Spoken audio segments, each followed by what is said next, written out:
সম্মুখীন আজ বাংলায় যারা কথা বলেন তারা ভেবে দেখুন, দিল্লিতে ভেবে দেখুন, উড়িষ্যায় বাংলায় কথা বলার কারণে তাদের কোনো সময় মার খেতে হচ্ছে, কোনো সময় তাদের অ্যারেস্ট হতে হচ্ছে, কোনো সময় তাদের জেলে পাঠিয়ে দেওয়ার হুমকি দেওয়া হচ্ছে, তাদের বলা হচ্ছে বাংলাদেশে পাঠিয়ে দেওয়া হবে। এ কি চলছে ভারতবর্ষে? একটি রাজ্য থেকে অন্য রাজ্যে যেতে গেলে কি এবার ভিসা দরকার হবে? আমরা তো বুঝতে পারছি না।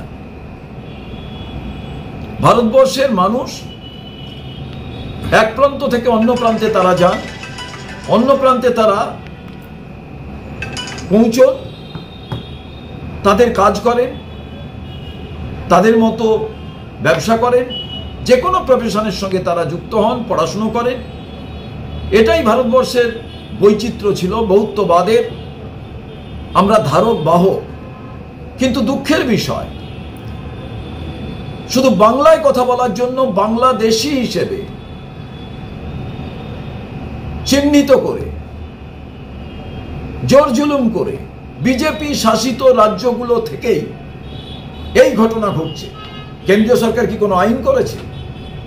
এর জন্য কোনো নোটিফিকেশন হয়েছে? এর জন্য কোনো অর্ডার আছে? সমস্ত রাজ্যে তো তা দেখতে পাবো আমরা। এখন ভারতবর্ষের মানুষ বুঝতে পাচ্ছেন, বিশেষ করে পশ্চিম বাংলার মানুষ বুঝতে পাচ্ছেন যে রাহুল গান্ধী কেন প্রত্যেকদিন সংবিধানের বইটা আর সংবিধানের কথাটা, সংবিধানের 448টি আর্টিকেলের কথা কেন বলছেন।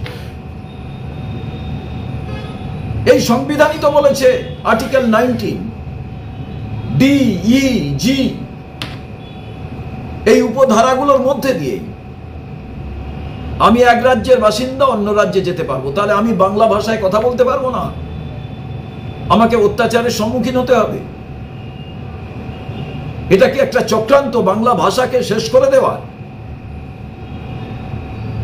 এটা কি অন্য কোনো ভাষাকে চাপিয়ে দেওয়ার একটা ষড়যন্ত্র? আমরা তো বুঝতে পারছি না। ভারতবর্ষের যে কোনো রাজ্যে যে কোনো ভাষায় কথা বলবেন, যে কোনো রাজ্যের মানুষ সেই রাজ্যে যাবেন। এটাই তো আমাদের ভারতবর্ষের ঐতিহ্য। আমরা দেখলাম বেছে বেছে বাংলায় যারা কথা বলছেন তাদের উপরে অত্যাচার করা হচ্ছে। আমরা রাজ্য সরকারের কাছে আবেদন করব, সর্বদলীয় প্রতিনিধি দল নিয়ে কেন্দ্রীয় সরকারের সঙ্গে দেখা করুন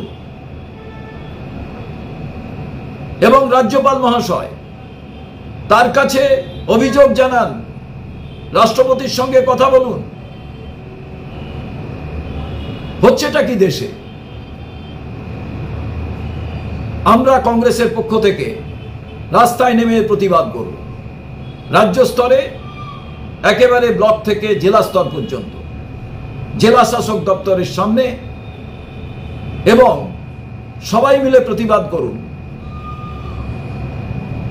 বাংলা ভাষার ওপরে, বাঙালিদের ওপরে এই যে আক্রমণ, এটা কোনোভাবেই মেনে নেওয়া যায় না। যারা ওপার বাংলা থেকে এসছেন তাদের সঠিকভাবে চিহ্নিত করুন। যারা বাংলায় কথা বলে, যদি কোথাও আপনাদের কোনো সন্দেহ হয় কোনো কারণে, রাজ্য সরকারের সঙ্গে কথা বলুন। আর রাজ্য সরকার এখনো পর্যন্ত এমপিদের নিয়ে কেন কেন্দ্রীয় সরকারের সঙ্গে কথা বলছেন না? আমাদের দুই প্রাক্তন কেন্দ্রীয় মন্ত্রী আছেন, আমাদের একজন এমপি আছেন, আর বিজেপি একেবারে নিশ্চুপ। এরপরে এরা ভোট চাইবে 2026-এ। পশ্চিমবাংলার মানুষের উপরে যদি এইভাবে অন্য রাজ্যে আক্রমণ হয়, আমরা কোনোভাবেই তা মেনে নেব না। এর জন্য সম্পূর্ণভাবে বিজেপি দায়ী, কারণ বিজেপি শাসিত রাজ্যগুলোতেই এটা ঘটছে। আমরা চাই রাজ্যের মুখ্যমন্ত্রী তিনি গুরুত্ব সহকারে বিষয়টি দেখুন। বহু পরিযায়ী শ্রমিক আছেন এ রাজ্যে কলকারখানা নেই বলে অন্য রাজ্যে তাদের কাজ করতে হয়। কিন্তু দুঃখের বিষয়, প্রত্যেকে মার খাচ্ছেন, চলে আসছেন। আমাদেরই এক ছাত্র পরিষদ করা ছেলে সুপ্রিয় গড়বেতার ওখানে থাকে, একদিন বলল আমার সঙ্গে যারা ছিলেন 30-35 জনকে অ্যারেস্ট করেছে, আমি পালিয়ে মহারাষ্ট্রের বর্ডারে চলে গিয়েছি। মাস তিনেক আগেকার ঘটনা। তাই আমার আবেদন রাজ্য সরকারের কাছে, রাজ্যপালের কাছে এবং কেন্দ্রীয় সরকার বিষয়টি গুরুত্ব সহকারে দেখুন, নচেত কিন্তু গৃহযুদ্ধের পর্যায়ে চলে যাচ্ছে। এবং রাজ্য সরকার যদি সঠিকভাবে গুরুত্ব সহকারে সর্বদলীয় মিটিং ডেকে সিদ্ধান্ত গ্রহণ না করে, বিজেপি চাইছে সব এজেন্সি ফেল, নির্বাচন কমিশনকে সামনে রেখে এরা গৃহযুদ্ধ বাঁধাতে চাইছে, তার বিরুদ্ধে সবাইকে কিন্তু রুখে দাঁড়াতে হবে।